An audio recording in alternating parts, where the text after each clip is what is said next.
Hey guys, it's Core Ross and welcome to Busting Rainbow Six Siege. Today we are myth-busting the new mid-season balancing patch for the Shadow Legacy season, which brings a lot of changes to operators. Specifically, the big ones are guard break for shields, which makes them far more vulnerable, especially Monty. But when we're talking shields, we also have a significant buff for Clash. And then we've also got significant changes to Ping 2.0. And if you want to check out my Mythbusters on Chachanka's rework, that'll be out very shortly, so make sure you're subscribed for that. Anyway, let's get into the myths. Guard breaks shields with explosives and melee. So this is the live servers right now. If you melee a shield operator, you do get this guard break animation, which knocks the shield away, so you can either shoot them or melee them. You can also throw impact grenades and nothing happens. So they do take a little bit of damage here, but as you can see, they are completely and utterly stationary. They're not affected by it in the slightest, which actually does look really odd now because I've been playing on the test server for a while, and this is what it's like in the test server. So if we go up and we melee a shield, it's exactly the same guard break animation, and if we throw an explosive at them, we get a smaller guard break animation. So if we want, we can do this. We can get the shield out of the way and shoot them. So pretty big change for normal shields because we can guard break at range now. Now, just basic damage doesn't do anything. It needs to be explosives or melee. Shooting them, even with high caliber guns, does absolutely nothing to move that shield away whatsoever. But certainly it's confirmed, guard break can now be done at range with impact grenades. And of course, Nitro Cells as well. Nitro Cells created a larger shield break animation, actually much closer to the melee one. So if you watch here, we've got a Nitro Cell and we've got Blitz, and it really pushes that shield out for a considerable amount of time and reveals all of his body. Whereas the impact grenade only reveals a small amount of the body, and if you look at them side by side, you can see how much of a difference that is. And it makes the shield operators far more vulnerable than they were before, and to make it even worse, the damage reduction has been reduced, so you take even more damage from the explosives than you did before as well. So it's a double whammy of nerfs for shield operators, but that's confirmed the Nitro Cell does a larger guard break. So of course, can you guard break Monty when he is extended? So we're bringing in Monty right now. We've got Cav as our we're going to be dealing out the pain.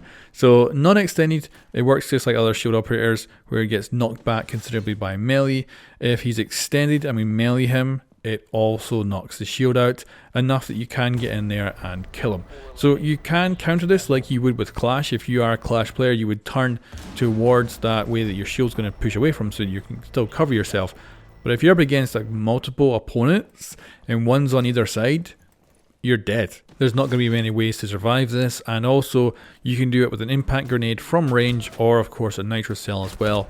So yeah, you're going to have to make sure you're always with your team if you're playing as Monty. If you get separated and you're up against multiple defenders, they should be able to deal with you very, very quickly.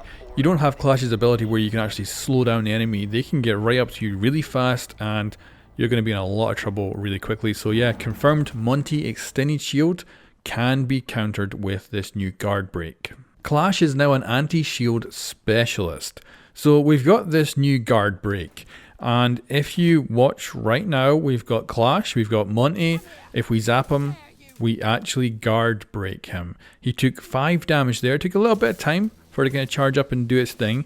But as you see, it actually does guard break shield operators. This potentially redefines Clash, and also I can't wait to see what the pros do with her here because this could change strategies big time. It also does the guard break on extended shield as well. So yeah, this redefines her entirely. And like I say, it's only doing 5 damage to the actual operator. Like if you look here, if we actually shoot him in the leg and do damage, which is more than 5, doesn't shield break him at all. But that zap from our ability that only does that 5 damage is able to guard break him.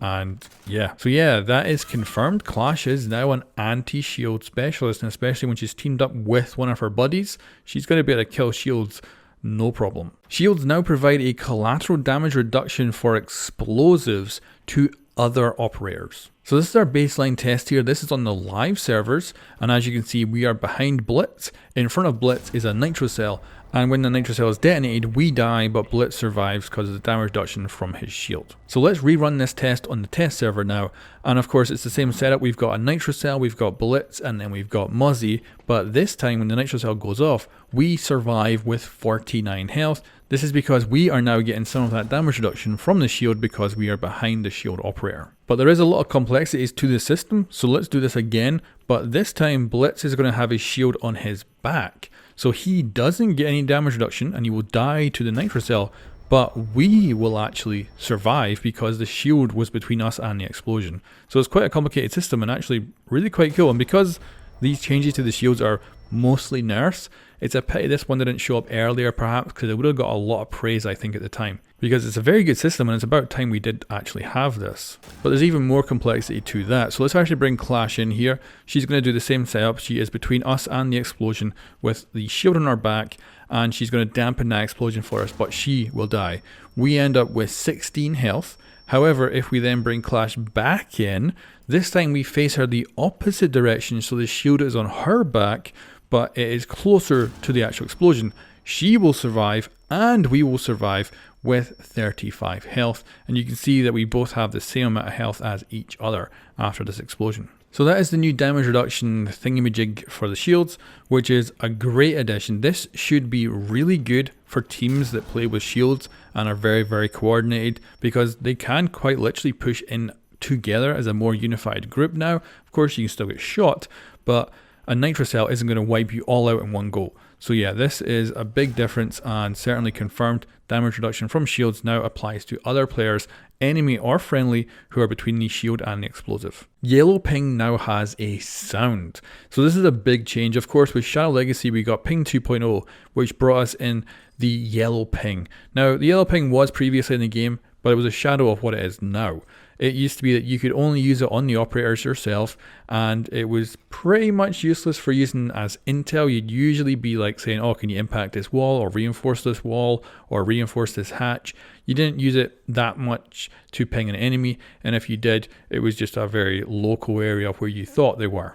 Whereas the new yellow ping can be used in cameras, it can be used when you're dead, it can be used in drones, making it extraordinarily precise and lethal, because you can say exactly where someone is, and then your teammates can potentially shoot through a wall and kill that player, or throw a grenade right on their position.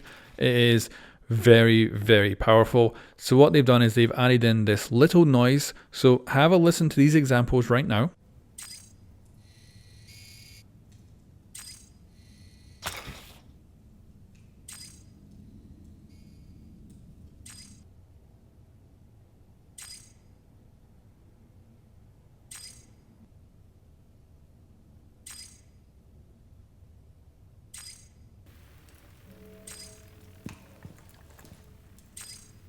So that's how the yellow ping sounds right now on the test server. It may get tweaked as time goes on. It may sound different before it gets to live. We'll have to wait and see.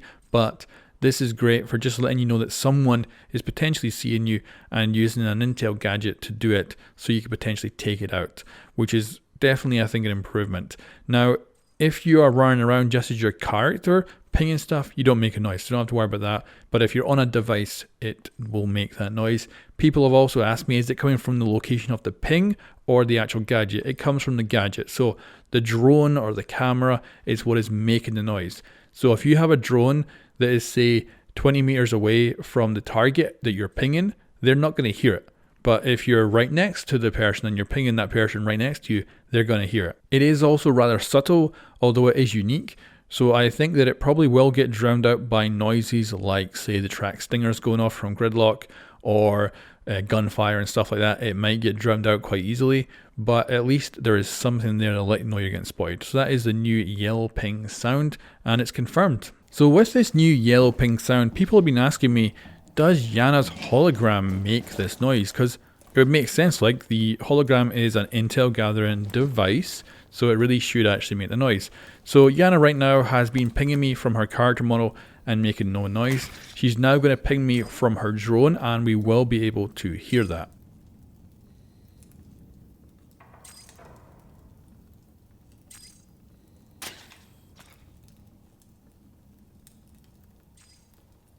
and you can hear how the pinging noise is reducing as she drives away. Now we're going to switch over to the hologram and have a listen to what it sounds like when she's pinging us from the hologram.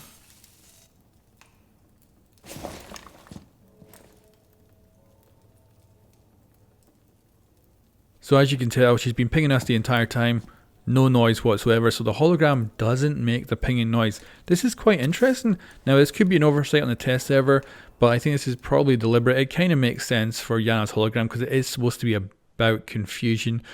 So yeah, this is the case. I should also mention that pinging gadgets, so not just yellow pinging, but actually just pinging gadgets as well, will also make this noise. But it's busted, the yellow ping noise doesn't come from the hologram. Ace now has a reduced breaching capability, so instead of breaching 3 strips with his gadget, it only does 2. So effectively he's down by 1/3 on destruction capability when it comes to reinforced walls, and as you can see it makes smaller holes. Now you can still vault in, but I was playing a game where Griefdrum said, but it is the vaulting that gets you kills, and that's a good point. It does make you much more vulnerable than it normally would with his gadget, and of course it also makes anyone else coming in the hole as well. But I think it's still not the worst nerf that he could have had. I think he could have gone down to like 2 of his gadgets, and instead it's getting just a little bit reduction in its capabilities, but he still has 3, which still makes him very viable. But certainly that is confirmed, and he now has reduced breaching capabilities. So there we go guys, that is a range of in-depth tests for a lot of the changes coming with the mid-season balancing patch. Like I say, there'll be a separate video going over Chachanka because there's a lot to go over in that video. But let me know what you think of all these changes that I've tested, and also let me know in the comments below if there's anything you would like me to test that I haven't done in this video. And thank you very much for watching. If you love this video, make sure to hit like, and yeah, keep subscribed if you want to check out any more content in the future. Thank you very much for watching, and I'll catch you next time.